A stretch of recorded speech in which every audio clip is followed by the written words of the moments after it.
Assalamualaikum semuanya. Kali ini Sinta Diary akan membawakan sebuah kisah yang berjudul Kota Iblis Xinjiang, season ketiga, kemunculan 7 ahli spiritual bagian ke-6. Cerita ini ditulis oleh Sinta Diary pastinya. Sebelum cerita dimulai, jangan lupa subscribe dan nyalakan tombol notifikasinya agar tidak ketinggalan cerita terbaru dari Sinta Diary. Tentunya dukungan kalian akan membuat kami lebih bersemangat untuk menulis cerita-cerita yang lebih menarik lagi. Oke, langsung saja. Inilah ceritanya. Masih di area pusat kota Kura-Kura. Di saat Jenderal Kung melamun untuk mengambil keputusan, gerbang kota tiba-tiba hancur dan membuyarkan lamunannya. Jenderal! Jenderal! Gerbang kota telah hancur! Para iblis! Mereka telah masuk! Ucap prajurit kota Kura-Kura dan beberapa prajurit lainnya mengikutinya dari belakang. Bagaimana mungkin? Bagaimana bisa secepat ini? Jenderal Kung terkejut. Jenderal, kami menunggu perintah, ucap salah satu prajurit. Ayo, pergi dari sini. Jenderal Kung langsung melangkah menuju portal. Saat dia hendak memasuki portal, dia menengok ke belakang. Apa yang kalian lakukan? Ayo, segera pergi dari sini, perintah Jenderal Kung. Maaf, Jenderal. Untuk kali ini, kami tidak bisa mematuhi perintah Anda. Kami akan bertahan di sini. Jenderal, pergilah ke kota terlarang. Anda pasti akan dibutuhkan di sana, ucap prajurit tersebut. Benar apa yang dikatakan prajurit muda ini.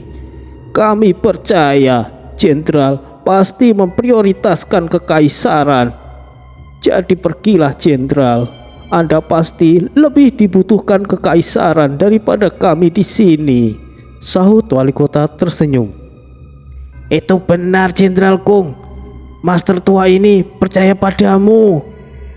Kami percayakan kekaisaran pada Anda, Jenderal Kung. Tentu, kami paham apa yang Anda pikirkan, Jenderal. Bawa nama kami untuk melindungi kekaisaran. Jayalah kekaisaran! Jaya! Jaya kekaisaran!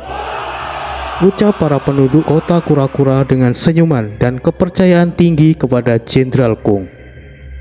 Jenderal Kung menggenggam erat tangannya. Dia gemetar sambil menunjukkan kepalanya menghadap portal. Tidak ada yang tahu niat sesungguhnya Jenderal Kung selain dirinya sendiri, bahwa dia sebenarnya ingin kabur. Tapi para penduduk Kura-Kura dan bawahannya berpikir lain. Mereka tetap mempercayainya. Posisinya saat ini juga karena kepercayaan mereka. Jenderal Kung akan mengkhianati kepercayaan mereka jika dia pergi. Jenderal Kung mengurungkan niatnya untuk pergi. Dia menutup paksa portal kota Kura-Kura supaya para iblis tidak bisa memasukinya. Jenderal, apa yang Anda lakukan? Kenapa portal Anda hancurkan? Dasar kalian bodoh semuanya! Keras kepala! Bisa apa kalian tanpa aku? Teriak Jenderal Kung. Itulah Jenderal Kung yang kami kenal. Iya, itu benar. Tapi jika portal dihancurkan, tidak ada yang bisa membantu kekaisaran. Harusnya Jenderal pergi saja, ucap para penduduk kota. Berisik kalian! Menjaga kekaisaran apanya? Di sana sudah banyak ahli dan petarung hebat. Jika saja kekaisaran lebih memperhatikan kota Kura-Kura, kita tidak akan mengalami situasi seperti sekarang ini. Para kaisar bangsat itu hanya memikirkan diri mereka sendiri. Untuk apa aku pergi ke sana hanya demi menjaga kekaisaran? Yang harus aku jaga adalah kota ini, tutur Jenderal Kung. Jenderal Kung. Secara tidak langsung, para penduduk kota Kura-Kura merasa lega. Lega karena keinginan mereka untuk mencaci para kaisar telah diwakilkan oleh Jenderal Kung. Aku tidak tahu keputusanku ini tepat atau tidak. Sungguh memalukan, aku sempat berpikir untuk kabur. Sekarang Tidak ada pilihan lain kecuali bertahan dan melawan, batin Jenderal Kung. Kumpulkan semua prajurit, kita akan bertahan di sini, perintah Jenderal Kung. Siap, Jenderal, balas salah satu prajurit tersebut dengan semangat. Semuanya, dengarkan aku. Kalian yang masih cukup kuat berdirilah di depan, dan para orang tua tetaplah berada di belakang. Jenderal Kung, izinkan kami para orang tua untuk berada di garis depan. Aku adalah seorang mantan komandan pasukan. Aku tahu betul kami para orang tua tidak begitu berguna dalam perang ini. Tapi kami masih bisa berguna sebagai tameng daripada berada di belakang. Setidaknya kami bisa menghemat tenaga untuk para prajurit muda, Jenderal Kung, ucap salah seorang lelaki tua. Tidak, aku tidak akan mengizinkan hal itu. Serahkan pada kami semuanya, tolak Jenderal Kung. Jenderal, tolong buatlah kami berguna. Kami tidak ingin mati sebagai beban, Jenderal Kung. Setidaknya buatlah kami sedikit berguna. Ini adalah keinginan kami juga. Sebagai wali kota, aku juga akan melakukan yang terbaik untuk kota ini, pinta wali kota. Baiklah, suatu kehormatan bagiku bisa bertempur dengan kalian, balas Jenderal Kung menundukkan kepala, memberikan kehormatan kepada mereka sambil meneteskan air mata. Seperti yang sudah dikatakan kepada para orang tua tersebut, Jenderal Kung lebih tahu bahwa mereka hanyalah beban. Satu-satunya hal yang bisa dilakukan untuk mereka supaya sedikit berguna adalah sebagai tameng di garda terdepan. Setidaknya ada lebih dari 600-an para penduduk kota Kura-Kura yang sudah cukup berumur, yang siap berada di garis depan. 300 lainnya pendekar tua yang masih memiliki kemampuan cukup yang layak untuk bertarung, dan ada sedikit pemuda di antaranya berada di garis tengah. Dan 100 prajurit utama berada di barisan paling belakang. Tidak lama kemudian setelah Jenderal Kung menata barisan, segerombolan para iblis sudah mulai terlihat. Bersiap, iblis telah datang, ucap komandan tua. Gelombang iblis menyerbu. Para prajurit tua mati-matian untuk bertahan. Meskipun mereka tua, pengalaman mereka sangatlah tinggi. Mereka tidak mungkin bisa menang dengan beradu secara langsung. Dengan arahan komandan tua, mereka memanfaatkan pergerakan iblis sebagai kekuatan mereka.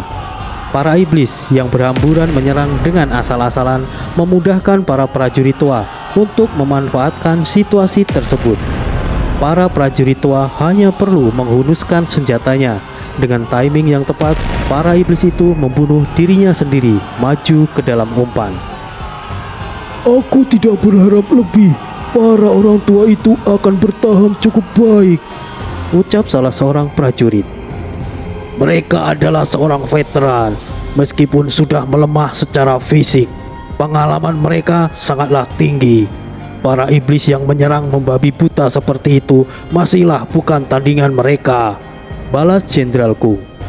Akan tetapi, tetap saja hal itu hanya mengulur sedikit waktu.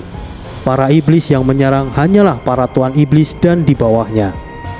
Oh, apa-apaan mereka ini? Dasar sekumpulan prajurit bodoh yang tidak memiliki otak, ucap salah satu jenderal iblis, Ojan. Lihatlah para prajurit tua itu, yang benar saja. Apakah kekaisaran kekurangan prajurit? Ucap jenderal iblis, Hending. Cukup main-mainnya.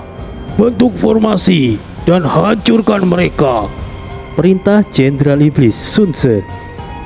Para jenderal iblis telah datang. Situasi langsung berbalik dengan sangat cepat. Pertahankan formasi. Kita hadang sekali lagi. Dan kita... Komandan tua harus kehilangan nyawa seketika saat Tuan Iblis menyerangnya. Komandan tua! teriak salah satu prajurit. Matilah kalian. Iya.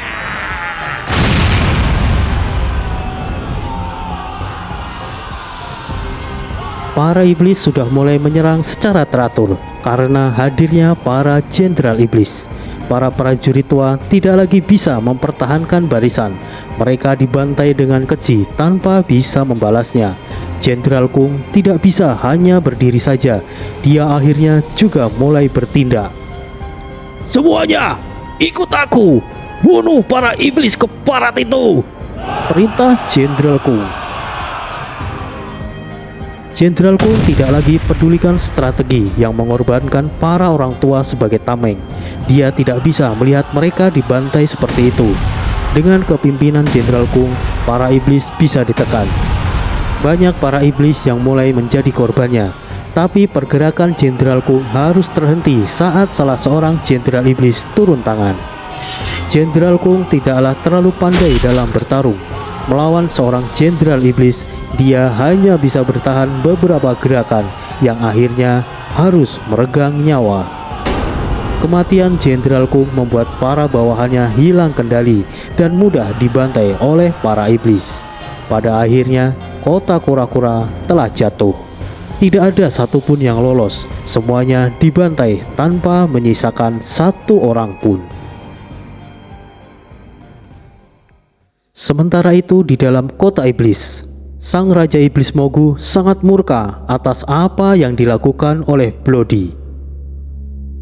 Beraninya kau mengabaikan perintahku, Bloody, ucap Raja Iblis Mogu dengan marah.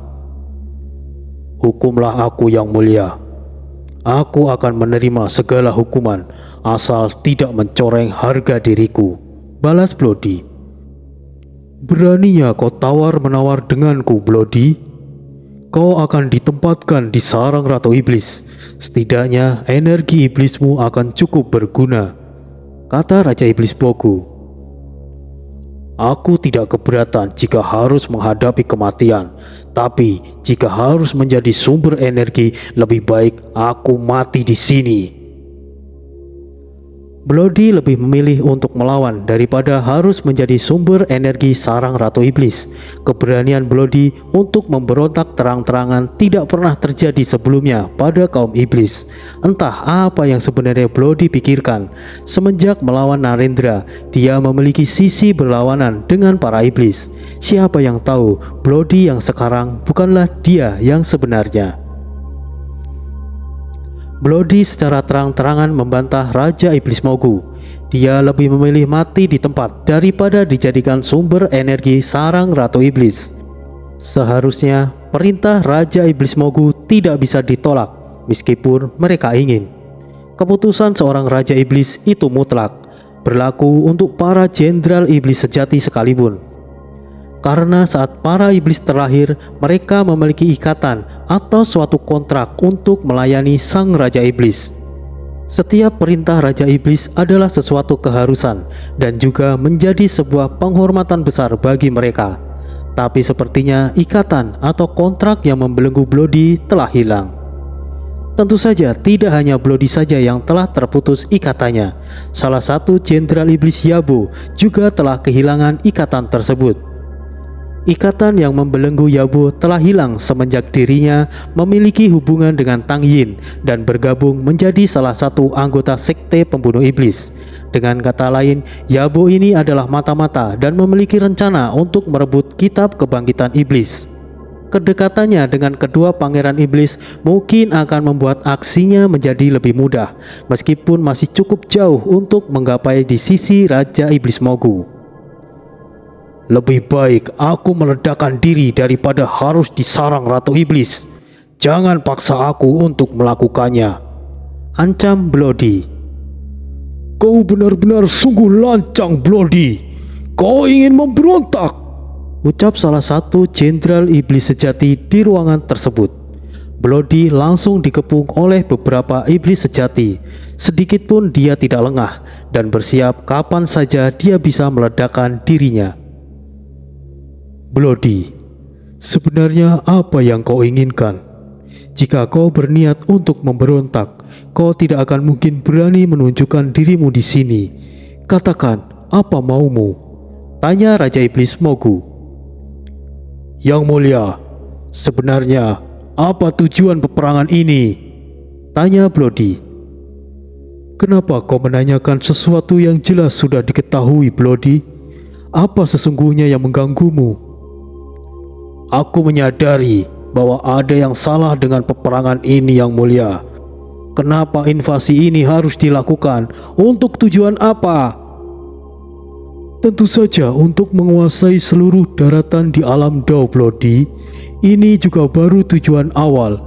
Kita akan menguasai seluruh benua, samudra, dan seluruh alam semesta ini.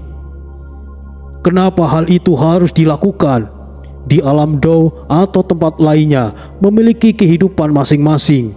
Kenapa harus mengusik mereka, Yang Mulia? Tidak bisakah kita bangsa iblis hidup berdampingan dengan mereka? Bloody, kau bicara seolah kau bukanlah seorang iblis. Sudah menjadi kebiasaan seorang iblis untuk melakukannya. Bangsa iblis ada untuk mengambil alih dunia, untuk kepentingan seluruh iblis dan keturunannya. Kepentingan seluruh iblis? Anda pasti bercanda. Bukankah semua ini untuk ambisi Anda sendiri, Raja Iblis Mogu? Bloody terang-terangan. Kau sungguh lancang, Bloody. Yang Mulia, tidak perlu dengarkan lagi celotehnya. Izinkan aku untuk menghukumnya, sahut salah satu jenderal iblis. Cukup, diamlah, balas Raja Iblis Mogu. Bloody, sepertinya kau telah kehilangan jati dirimu sebagai seorang iblis. Apa kau berniat untuk menghentikan peperangan ini hanya dengan kau seorang? Bukankah kau sedang bercanda, Bloody? Balas Raja Iblis Mogu. Yang Mulia, izinkan aku untuk menjelaskan kepadanya, sahut Monaye. Silahkan Monaye. Terima kasih Yang Mulia. Tuan Bloody, mengenai pertanyaan yang tidak masuk akal Anda ini hanyalah dinilai dari sudut pandang Anda yang sempit. Memang benar, invasi yang sedang kita lakukan ini adalah menjajah wilayah lain. Akan tetapi, bangsa iblis memiliki alasan yang benar untuk kepentingan bangsa iblis dan keturunannya, seperti yang dikatakan Yang Mulia. Kita memang memiliki wilayah kita sendiri. Akan tetapi, seiring berjalannya waktu, bangsa iblis akan semakin banyak karena kelahiran yang sangat cepat. Jika kita tetap bertahan di wilayah kita, suatu saat wilayah kita akan penuh dan perebutan wilayah akan terjadi sesama bangsa iblis. Tujuan dari invasi ini adalah memperluas wilayah iblis supaya tindakan pemberontakan tidak akan pernah terjadi, tutur Monaye. Itulah maksudku. Kau selalu memberikan keterangan dan masukan yang berguna, Monaye. Puji Raja Iblis Mogu senang. Terima kasih atas pujian yang berlebihan untuk saya. Sudah menjadi tugas saya, Yang Mulia, balas Monaye. Itu hanyalah spekulasi yang bersifat sementara. Mau seluas apapun wilayah yang dimiliki oleh bangsa kita, suatu saat akan penuh juga. Dan jika hal ini terjadi, bukankah justru akan semakin sulit untuk meredam pemberontakan? Pada akhirnya, peperangan sesama iblis akan tetap terjadi, Monaye, balas Bloody. Para jenderal iblis yang ada di sekitar mulai memahami apa yang dituturkan oleh Bloody. Semakin luas wilayah iblis, akan semakin banyak juga iblis yang terlahir. Posisi mereka sebagai jenderal iblis saat itu juga akan mengalami persaingan. Dan tentunya posisi mereka saat ini akan terancam. Sejak kapan Bloody memiliki kecerdasan yang bisa menyaingiku?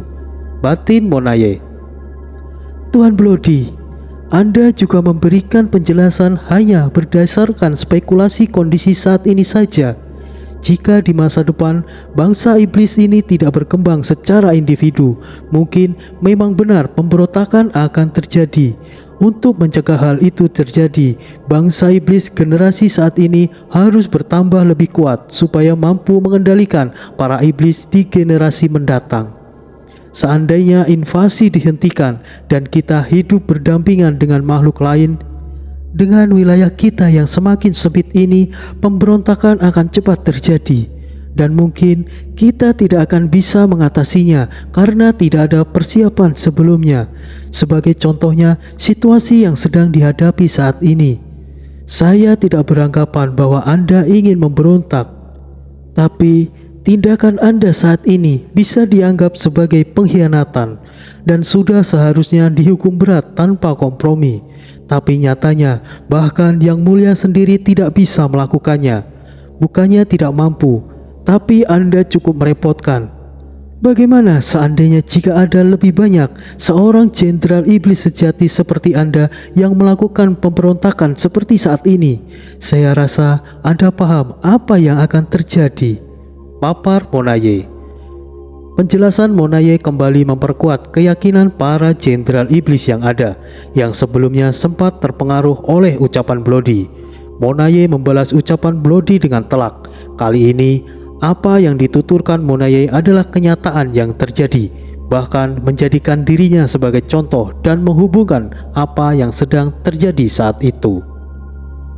Monaye benar, apa yang dikatakan masuk akal. Ya, itu benar. Kita harus bertambah kuat. Tentu saja. Untuk kita bertambah kuat, invasi ini harus diperlukan, ucap beberapa jenderal iblis sejati. Raja Iblis Mogu sangat puas dengan penjelasan Monaye. Dia tersenyum lega karena penjelasan Monaye juga telah memperkuat keyakinan para jenderal iblis lainnya. Apa yang kau katakan tidak masuk akal, Monaye. Tapi hal tersebut masih bisa dicegah jika diterapkan dengan hukum yang tepat, pembagian wilayah yang adil, dan mengontrol kelahiran para iblis supaya tidak berkembang terlalu cepat. Balas Bloody. Saran Anda sungguh konyol, Tuan Bloody. Menerapkan hukum yang tepat. Bagaimana hukum tersebut bisa berjalan? Bahkan Anda sendiri melanggar hukum dan perintah dari Yang Mulia. Jangan berharap tentang keadilan kepada bangsa iblis. Pada dasarnya, bangsa kita ini serakah. Benar seperti yang dikatakan Yang Mulia, Anda bicara seolah Anda bukanlah seorang iblis. Anggap saja semua sesuai dengan yang Anda katakan. Kita menerapkan hukum dan melakukan pembagian wilayah yang adil dan mengontrol kelahiran iblis. Apapun yang kita lakukan untuk kebaikan semua makhluk dan hidup berdampingan dengan mereka, pada kenyataannya kita bangsa iblis adalah sosok yang dibenci dan harus dimusnahkan. Selama kita menekan pertumbuhan kelahiran iblis, mereka yang membenci kita akan berkembang dan terus bertambah kuat. Pada akhirnya, bangsa iblis kitalah yang akan mengalami bencana. Kita sudah pernah kalah dan terkurung di wilayah kecil ini. Jika bangsa iblis menerapkan sesuai yang Anda katakan, kita tidak hanya terkurung di sini, tapi mereka akan membasmi kita, dan bangsa iblis akan musnah. Anda memang seorang jenderal iblis sejati, tapi Anda juga seorang iblis yang baru lahir, yang hanya memiliki pemikiran naif seperti bocah manusia. Jelas Monaye. Pernyataan Monaye semakin membuat para jenderal iblis memperkuat keyakinannya.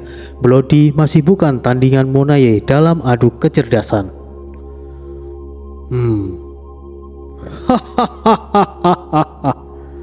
Pada dasarnya, pernyataanmu itu hanyalah sebagai alasan. Baiklah, aku mengurungkan niatku untuk mati. Aku ingin melihat akhir dari invasi ini. Tentu saja aku tidak akan berniat untuk menjadi bagiannya. Aku akan meninggalkan kota iblis. Jika ada yang menghalangiku, terpaksa aku akan meledakkan diri. Beraninya kau, Bloody! Benar, meskipun kami harus mati, setidaknya kau juga mati daripada menjadi duri bagi bangsa iblis di masa depan, ucap beberapa jenderal iblis lainnya dengan marah. Hentikan semuanya. Tidak perlu ada pertikaian. Biarkan Bloody pergi. Tidak ada tempat baginya di alam iblis ataupun di tempat manapun dia berada. Perintah Raja Iblis Mogu.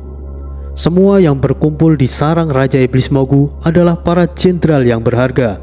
Sangat tidak sepadan jika harus mengorbankan beberapa jenderal iblis hanya untuk membunuh Bloody. Raja Iblis Mogu sendiri tidak percaya diri bisa mengalahkan Bloody dengan cepat. Jika salah perhitungan dan Bloody meledakkan diri, itu akan menjadi kerugian yang sangat besar. Seorang jenderal iblis biasa saja memiliki daya hancur yang sangat luar biasa saat meledakkan diri. Bagaimana jadinya jika Bloody iblis ke-888 meledak? Raja Iblis Mogu sebenarnya tidak ingin melepaskannya begitu saja, tapi dia tidak punya pilihan lain dan melepaskan Bloody pergi. Sesuai dengan apa yang diharapkan Monaye, pengkhianatan Bloody akan menjadi contoh tidak berdayanya bangsa iblis saat itu. Para jenderal iblis tentunya menyadarinya, dan invasi memang harus tetap dilakukan demi perkembangan para bangsa iblis dan memperkuat para iblis generasi sekarang. Sementara itu, Six Hand kembali ke kota iblis dengan perasaan yang kesal, meskipun pada akhirnya dia memenangkan pertempuran. Dia tidak puas dengan hasilnya. Banyak korban berjatuhan di pihaknya karena dipimpin olehnya. Sial, jika bukan karena Bloody bertindak semaunya, aku tidak akan mengalami kerugian ini. Menumbuhkan ketiga lenganku dengan paksa akan menurunkan kekuatanku. Paling aku harus berada di sarang untuk sementara waktu untuk memulihkannya. Entah akan butuh berapa lama. Sialan, Ucap Six Hand seorang diri. wow, apa ini? Sial. Six Hand kaget, tiba-tiba jiwa Narendra berubah menjadi mengerikan.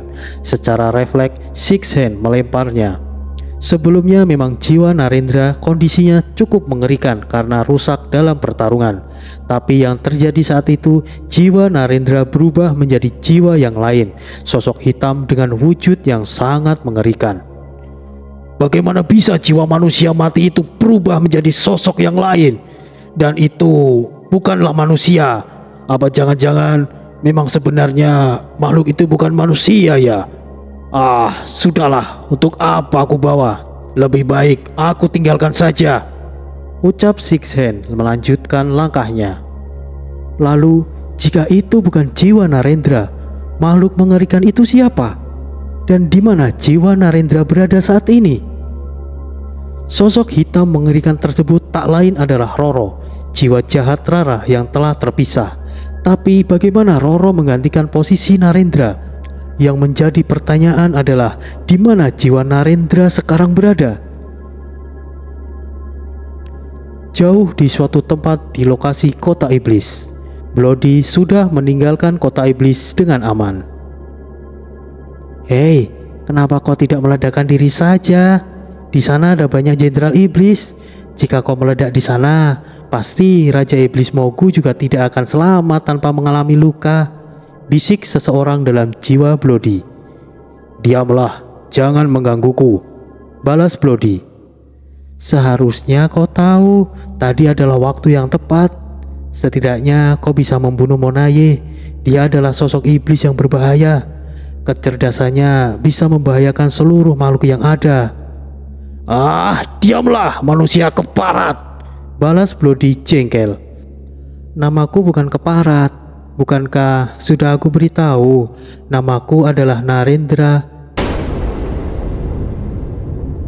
Jawab sudah keraguan yang membuat Bloody berubah. Ternyata Narendra telah menyatu dengan jiwa Bloody. Bagaimana itu bisa? Sebenarnya apa yang sedang terjadi? Mungkin ini ada kaitannya dengan Rara dan Roro. Sejatinya Rara dan Roro itu adalah satu orang. Tapi Rara memiliki kemampuan khusus di mana dia memiliki dua kepribadian. Bukan sekedar kepribadian biasa, namun dua kepribadian ini memiliki kemampuan yang berbeda. Cenderung lebih kuat kepribadian jahatnya yang disebut Roro. Dan setelah dua kepribadian ini dipisahkan oleh Sinta, Rara dan Roro memiliki kemampuan unik yang bisa memindahkan kesadaran spiritual seseorang. Secara jiwa Narendra telah mati. Jadi Rara memindahkan kesadaran Narendra kepada Jenderal Iblis Bloody secara permanen. Atau bisa disebut juga sebagai pecahan jiwa Narendra sebelum menghilang dan benar-benar mati. Sayangnya hal itu tidak bisa dilakukan oleh Rara sendiri dan Roro, karena situasinya saat itu mereka tidak bisa melakukannya. Untuk membantu Narendra saja, itu adalah sesuatu pengorbanan terhebat darinya. Situasi di kota Kura-Kura telah hancur berantakan. Jenderal Kung tahu dia tidak akan bisa mengatasi gelombang iblis yang akan datang. Dia segera menghancurkan portal kota untuk mencegah para iblis masuk. Tindakan Jenderal Kung sangat tepat. Meskipun dia gugur bersama penduduk kota Kura-Kura, dia telah gugur secara terhormat. Di suatu tempat di medan perang iblis, Bloody masih bergerak maju untuk menghindari wilayah iblis. Di sarang Raja Iblis, mungkin Raja Iblis Mogu tidak bisa berbuat banyak kepadanya karena khawatir sarang dan para jenderal iblis di sana akan menjadi korban jika Bloody meledakkan dirinya. Tapi tidak tahu jika dia berada di luar, maka dari itu Bloody pergi sejauh mungkin dari wilayah iblis. Memang cukup mengejutkan apa yang terjadi dengan Bloody. Bagaimana bisa Narendra ada di dalam jiwanya? Kejadian itu berawal ketika Narendra hampir mati saat Bloody melakukan serangan terakhirnya untuk membunuhnya. Saat itu ketika pertarungan berlangsung antara Bloody dan Narendra dalam kondisi terkuatnya, kesadaran Narendra telah dipenuhi oleh amarah, sehingga dia jatuh ke dalam kondisi dendam yang membara yang tidak bisa untuk dihentikan. Di dalam ruang kesadaran spiritual Narendra, Rara dan Roro tidak bisa meredam amarahnya. Mereka sedikit pun tidak bisa kendalikan Narendra karena sugestinya sudah terpaku dengan keyakinannya untuk bertarung hingga mati. Rara dan Roro tidak punya pilihan lain untuk menggunakan kemampuan terbaiknya untuk menolong Narendra, meskipun bayarannya adalah kematian tanpa bisa bangkit kembali. Tunggu dulu, bangkit kembali? Ya, itu benar. Rara dan Roro bisa bangkit dari kematian. Mereka sudah mati sekali saat berhadapan dengan Sinta. Tapi mereka bisa bangkit kembali di ruangan khusus yang diciptakan oleh sahabat Rara, seorang manusia yang bernama Dina. Manusia sahabat Rara ini, jika tidak salah, namanya Dina. Ya, Dina menciptakan sebuah ruang untuk menyegel Roro, tapi ternyata ruang tersebut tidak hanya digunakan untuk menyegel jiwa Roro saja, ternyata memiliki kemampuan untuk membangkitkan mereka saat Rara dan Roro mati. Saat mereka terbunuh oleh Sinta, mereka hidup kembali di ruangan tersebut dan kembali tersegel. Karena suatu ikatan takdir, mereka kembali bebas karena Narendra. Ruang khusus yang diciptakan oleh Dina ini menghidupkan Rara dan Roro dengan kondisi tertentu apabila mereka telah dibunuh oleh musuh. Akan tetapi, mereka tidak bisa hidup lagi jika mereka sendiri yang rela untuk berkorban. Di dalam kesadaran spiritual Narendra, Rara dan Roro sedang berdebat. Rara, apa kau sungguh ingin mengorbankan jiwamu untuk manusia ini? Meskipun dia telah membebaskan kita, tapi kita tidak memiliki kewajiban untuk menolongnya dan berniat untuk mati untuknya. Bukan hanya itu, Roro. Aku telah berjanji dengan Putri Sinta untuk menjaga Aren dengan nyawaku. Dengan balasan, Putri Sinta telah memisahkan jiwa kita. Aku bersedia menukar jiwaku untuk Aren, Roro. Kenapa kau harus melakukan itu, Rara? Suatu saat kita akan menemukan seseorang sepertinya jika kita hidup kembali. Mungkin kau benar, Roro. Tapi aku sudah pernah kehilangan sosok manusia yang berarti untukku. Kau tentunya tahu siapa Dina, Roro. Dan jika aku harus kehilangan Aren, lebih baik aku juga ikut menghilang. Kau tidak pernah tahu bagaimana perasaanku kehilangan Dina, Roro. Rasa sakit karena kehilangan dia telah menyiksaku hingga bertahun-tahun lamanya, dan masih bisa aku rasakan hingga kini. Aku tidak akan sanggup jika harus kehilangan Aren juga, Roro. Ikatanmu dengan Dina telah membuatmu memiliki perasaan seperti halnya manusia, Rara. Aku adalah kau. meskipun aku tidak bisa merasakan seperti yang kau rasakan, tapi jika kau memutuskan untuk berkorban, aku tidak punya pilihan lain. Terima kasih Roro, kau telah jauh berubah. Sudahlah, manusia ini keburu mati. Aku akan berpindah tempat dengannya, dan tugasmu pindahkan manusia itu ke dalam jiwa iblis itu. Hanya itu satu-satunya yang bisa kita lakukan untuk menyelamatkannya, Rara. Sosok manusia bernama Dina ini adalah cerita khusus perjalanan hidup Narendra. Tidak bisa diceritakan di sini. Cerita ini akan menjadi cerita sisipan. Pada saat detik-detik terakhir, Roro berpindah tempat dengan Narendra. Rara kemudian memindahkan kesadaran Narendra ke dalam jiwa Blodi. Pada dasarnya, jiwa Narendra telah hancur dan tidak mungkin bisa selamat. Rara mengorbankan jiwanya untuk mempertahankan kesadaran Narendra dan menempatkan di jiwa Blodi. Di situasi saat itu, di mana Blodi dan Narendra bertarung. Semangat juangmu sangat luar biasa manusia. Bahkan mungkin aku sendiri tidak akan bisa melakukan sepertimu. Kau adalah lawan terkuat yang pernah aku lawan. Sebagai penghormatan, aku akan membunuhmu, ucap Blodi. Apa yang terjadi denganku? Bagaimana aku bisa melihat jiwaku sendiri? Apakah ini meraga sukma tingkat kedua? Mana mungkin ada yang seperti itu? Mikir apa aku sih? Sepertinya aku terjebak di dalam tubuh Blodi. Ini pasti kemampuan Rara dan Roro, batin Narendra. Saat itu juga Blodi mulai berubah. Segala pengetahuan Narendra telah Blodi dapatkan. Bahkan dari sifat-sifat Narendra juga telah tertanam pada jiwa Blodi.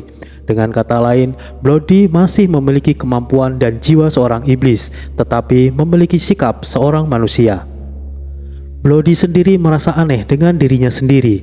Dia bertanya-tanya pada dirinya saat meninggalkan tempat pertempuran. Apa sebenarnya yang terjadi denganku? Dari mana datangnya semua ingatan ini? Ucap Blodi seorang diri. Tentu saja itu ingatanku, balas Narendra dalam pikiran Blodi. Siapa di sana? Balas Blodi waspada dan perhatikan sekelilingnya tidak ada siapapun. Tunjukkan dirimu, di mana kau? Ucap Blodi.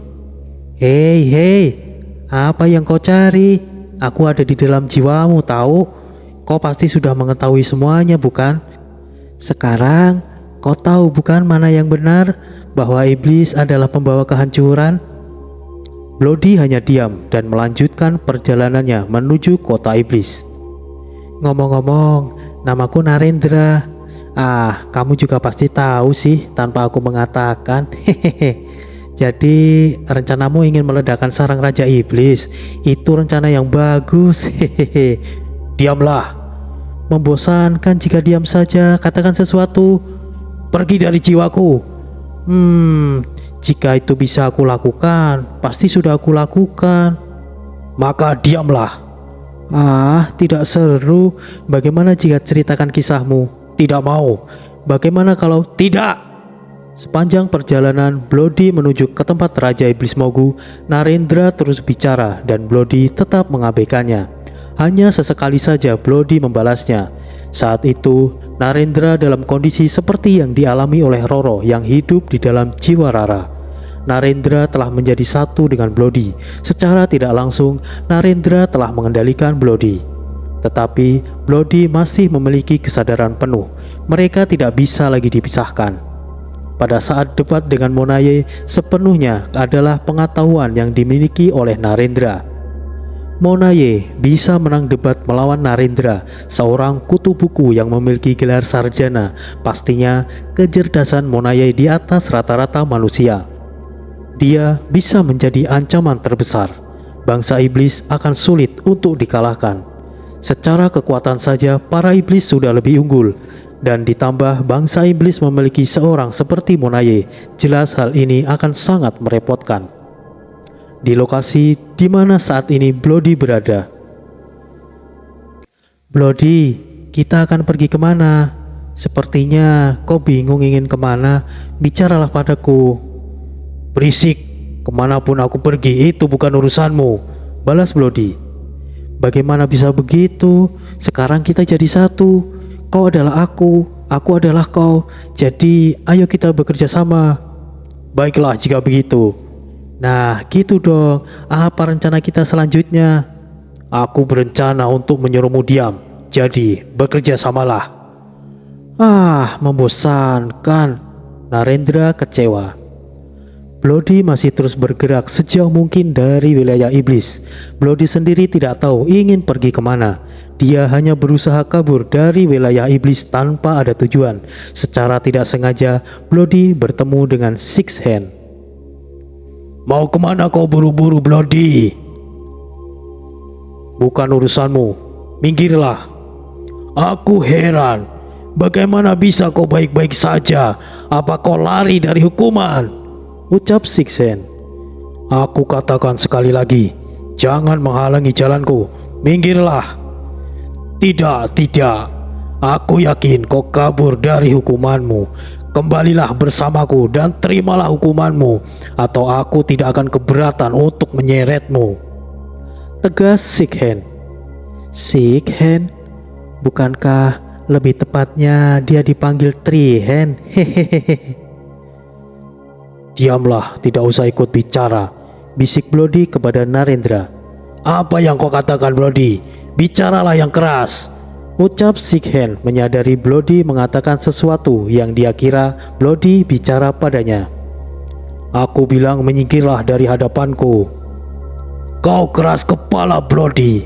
Sebelumnya aku membiarkanmu pergi karena situasi saat itu aku tidak bisa menghentikanmu. Beda dengan sekarang. Menurutlah dan ikutlah denganku. Sia-sia saja kau melawan.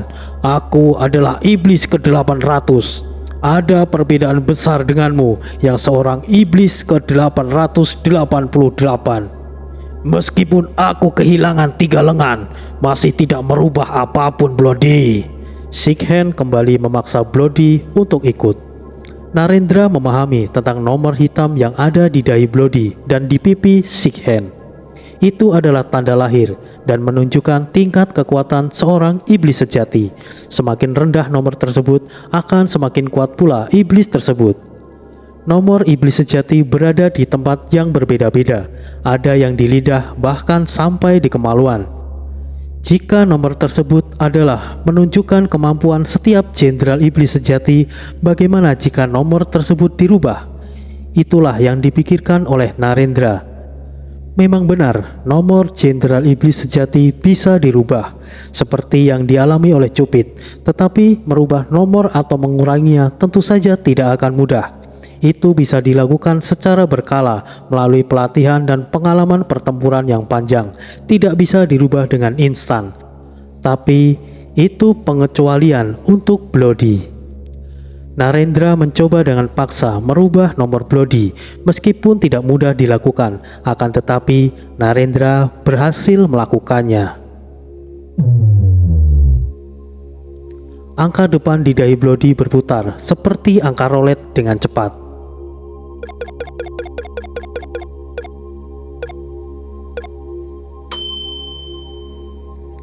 Angka depan di dahi Bloody berubah menjadi angka 7 merah, dan Bloody sekarang menjadi iblis sejati ke-788.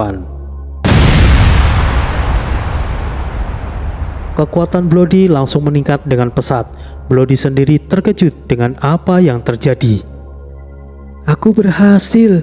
Kau sekarang adalah iblis ke-788. Aku harap kau bisa membereskannya. Aduh, aku lelah sekali. Aku mau tidur, ucap Narendra. Apa ini? Apa yang sebenarnya kau lakukan? Hei, jawab aku, balas Bloody berbisik. Narendra tidak merespon. Sepertinya merubah angka yang ada di dahi Bloody telah menguras seluruh energinya dan membuat Narendra langsung tertidur. Bagaimana mungkin? Kau adalah iblis ke-788. Bagaimana mungkin? Apa kau menyembunyikan selama ini, Bloody? Six Hand jauh lebih terkejut lagi. Sebenarnya apa yang dilakukan manusia itu? bagaimana mungkin bisa merubah tanda lahirku begitu saja? Tapi kekuatan yang melimpah ini bukanlah suatu kebohongan. Aku sama sekali tidak merasakan tekanan dari Six Hand.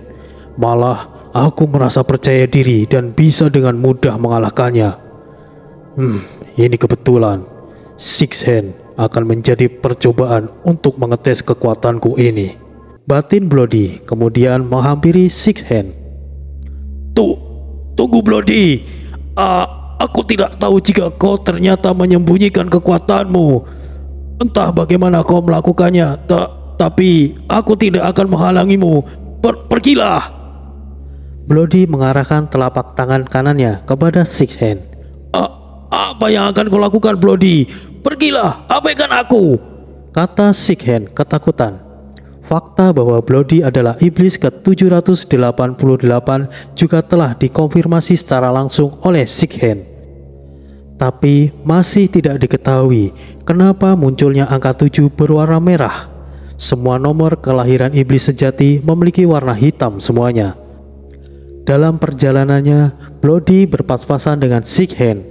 Bisa dibilang dia kurang beruntung harus bertemu dengannya. Tapi nyatanya justru sebaliknya, sesuatu yang mustahil dilakukan nyatanya bisa dikerjakan oleh Narendra. Tanda lahir seorang iblis memiliki nomor yang menunjukkan tingkat kemampuannya, yang tidak bisa dirubah dalam waktu yang singkat, dan bahkan mustahil untuk dirubah meskipun dengan berbagai cara dan waktu yang panjang. Namun Narendra bisa merubahnya dengan paksa, sehingga situasi kini berpihak kepada Bloody. Untuk membuktikan kekuatan yang dia dapatkan, Bloody mengarahkan telapak tangannya di hadapan Six Hand. Dari telapak tangan kanannya muncul senjata berwarna merah. Bloody, apa yang akan kau lakukan? Aku sudah bilang, aku tidak akan menghalangimu. Pergilah dan abaikan aku. Aku tidak berharap bisa pergi dengan mudah, tapi omong kosongmu sudah terlanjur diucapkan. Setidaknya izinkan aku menyerang sekali saja untuk pembelaan diri, balas Bloody. Pembelaan diri apa maksudmu, Bloody? Jangan memaksaku. Energi pedang Bloody lepaskan, menciptakan tekanan angin berwarna hitam bercampur ungu. Kau benar-benar memaksaku, Bloody. Ketiga lengan Six Hand tumbuh dengan paksa seperti ekor cicak yang baru tumbuh.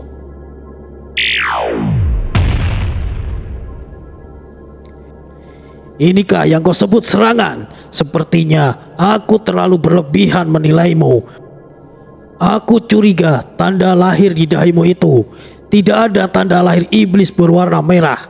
Itu hanya akal-akalanmu saja untuk menakutiku, kan? Terbukti dari seranganmu barusan. Tidak berbobot sama sekali. Bodohnya aku. Jelas-jelas tanda lahir iblis tidak bisa dirubah. Kau hanya memanipulasinya saja, Bloody. Kurang ajar, ucap Six Hand yang menganalisa sesuai pendapatnya. Bloody tidak merespon apa yang dikatakan Six Hand. Bloody sepertinya sibuk sendiri, sedang mengagumi senjata barunya yang dia ciptakan, atau mungkin kekuatan barunya. Diamu itu menunjukkan bahwa yang aku katakan benar. Hahaha, hampir saja aku tertipu. Untung saja aku cepat menyadarinya. Seharusnya kau pergi saja saat tadi aku menyuruhmu pergi. Tapi sekarang sudah terlambat, Bloody. Kau sudah menipuku dan mempermalukanku. Akan aku hajar kau lebih dulu sampai puas, baru akan kuseret kau kembali, kata Six Hand kemudian mendekati Bloody. Sekarang giliranku. Terimalah balasan dariku, Bloody. Six Hand melancarkan serangannya. Six Hand langsung menghentikan serangannya dan langsung beralih bertahan. Nalurinya merasakan bahwa dia dalam bahaya. Dia bisa saja langsung mati jika menyerangnya. Keputusan Six Hand tepat dan langsung bertahan. Sabetan Bloody membuat senjata keenam lengannya hancur dan membuatnya mengalami luka parah. Bisa dimengerti jika kau meragukan kekuatanku. Bahkan aku sendiri tidak mempercayainya. Dan sejak kapan aku memulai menyerang? Aku hanya mengayunkan senjataku saja tadi, dan kau anggap itu serangan. Akan aku tunjukkan sekarang apa itu serangan. Bloody langsung menghampiri Sikhen dengan cepat. Sikhen tidak punya pilihan lain selain melawan, karena sudah memprovokasi Bloody berulang kali. Keenam lengan Sikhen menjulur ke depan hingga membentuk sebuah perisai seperti kura-kura. Namun sayangnya, Sikhen terbelah menjadi dua tanpa sempat berucap. Sikhen tidaklah lemah, tapi aku berhasil membunuhnya hanya dengan sekali serangan. Aku masih tidak percaya bisa sekuat ini. Bagaimana manusia itu melakukannya? Ucap Bloody seorang diri. Tiba-tiba tanda lahir Bloody kembali seperti semula, yaitu 888. Bloody juga merasakan kelelahan yang sangat luar biasa. Apa yang sebenarnya terjadi? Bloody kebingungan. Hei manusia sialan, apa yang sebenarnya terjadi? Bangunlah, brengsek! Ucap Bloody kesal sambil merebahkan dirinya. Berisik sekali. Tidakkah kau berikan aku waktu untuk istirahat, Bloody? Balas Narendra terbangun dari tidurnya. Akhirnya kau bangun juga, manusia sial. Sekarang katakan padaku, apa yang kau lakukan sebelumnya? Bagaimana bisa kau merubah tanda lahirku? Dan kenapa tiba-tiba kembali seperti semula? Tanya Bloody dengan paksa. Begitukah caramu memohon, Bloody? Bisakah katakan dengan nada yang lebih enak didengar? Namaku Narendra, panggil saja aku Aren. Baiklah, cepat jelaskan apa yang kau lakukan, Ren. Meskipun yang kau ucapkan tidak mengandung ketulusan, tapi okelah, setidaknya kau memanggil dengan namaku. Jujur saja, aku tidak begitu mengerti soal tanda lahir dari bangsa iblis. Aku hanya mencoba merubahnya, karena nomor yang disebut tanda lahir itu tepat ada di depanku. Bagaimana cara aku melakukannya? Ya, tinggal memutar saja. Dan kenapa bisa kembali lagi ke semula? Aku juga tidak tahu. Menyesal aku bertanya padamu. Tidak ada penjelasan yang masuk akal. Balas Bloody. Tanda lahir Bloody kembali berubah, tapi kini yang berubah adalah angka yang di tengah. Turun 2 angka yang sebelumnya 888 menjadi 868. Kekuatan Bloody juga bertambah, meskipun tidak seperti sebelumnya. Terlebih, angka yang berubah tetap hitam, bukan angka merah. Apalagi ini? Aku merasakan sedikit kemampuanku meningkat, dan tanda lahirku berubah lagi. Sialan, sebenarnya apa yang terjadi? Ucap Bloody bingung. Jadi begitu. Jangan terlalu cepat kecewa, Bloody. Aku mungkin punya dugaan bahwa angka yang aku rubah secara paksa hanya bersifat sementara dan memiliki warna merah. Aku sendiri tidak tahu bagaimana aku bisa merubah tanda lahirmu.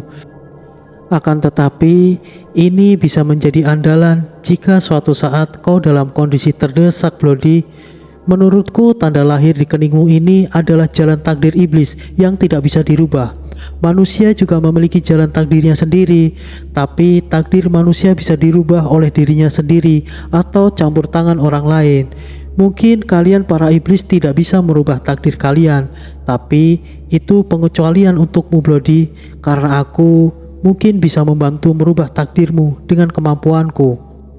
Lalu, bukti bahwa takdirmu telah berubah saat ini adalah angka yang ada di dahimu sekarang, 868, yang sebelumnya adalah 888. Kau mungkin bisa berubahnya lagi secara permanen jika berhasil membunuh seorang jenderal iblis sejati. Sedangkan yang aku lakukan untuk merubah tanda lahirmu itu kemungkinan hanya bersifat sementara. Meskipun sementara, tapi kau juga merasakannya juga, bukan manfaatnya?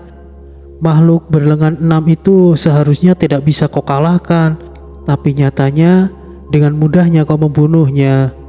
Jelas Narendra. Jadi, jika aku ingin bertambah kuat lagi, Aku harus membunuh iblis sejati sebanyak-banyaknya, balas Bloody. Bisa jadi seperti itu, Bloody. Karena setelah kau membunuh Six Hand, tanda lahirmu berubah secara permanen. Baiklah, sekarang aku memiliki tujuan. Sekarang bangsa iblis menolakku. Alam Do juga pasti akan tidak menerimaku. Pertama-tama, aku harus bertambah kuat dengan cara berburu para iblis sejati dan membunuhnya, kata Bloody. Baguslah jika kau memiliki tujuan. Tentunya tidak akan membosankan. Mungkin jika kau membunuh lebih banyak seorang iblis sejati, Alam Do akan menerimamu. Dan untuk mewujudkan tujuanmu itu, kita harus pergi ke Medan perang. Bloody langsung melanjutkan ucapan Narendra. Terlihat jelas semangatnya membara karena telah mendapatkan tujuannya. Bloody tidak berniat untuk memihak kepada Alam Do, tetapi dia memutuskan untuk menjadi musuh para iblis. Dia akan bertindak atas dasar kemauannya sendiri dan menjadi seorang pemburu iblis. Angka di dahi Bloody kembali berubah seperti semula, yaitu 888. Hei, apa lagi yang kau lakukan? Kenapa tanda lahirku berubah menjadi 888 lagi? Protes Bloody. Sekali lagi Narendra merubahnya lagi menjadi 868. Jangan mempermainkan aku, sialan, ucap Bloody kesal. Aku hanya ingin memastikan saja. Ternyata tanda lahirmu bisa diubah ke bentuk semula tanpa mengurangi kekuatan yang kau dapatkan dari membunuh Six Hand, bukan? Lebih baik kau tetap menunjukkan tanda lahirmu yang sebelumnya 888. Percayalah padaku, suatu saat akan berguna juga nantinya. Terserah kau saja. Lebih baik aku segera pergi dari sini. Tunggu dulu. Apa lagi? Sebelum melakukan tujuanmu, aku minta tolong padamu untuk membawa kedua jiwa manusia itu. Mereka adalah teman-temanku. Setidaknya mereka masih bisa diselamatkan, pinta Narendra. Kemana aku harus membawa mereka? Balas Bloody yang mulai bisa diajak bicara dengan baik. Bawalah mereka ke perbatasan kota harimau, Bloody. Gunakan gerbang perbatasan kota kura-kura.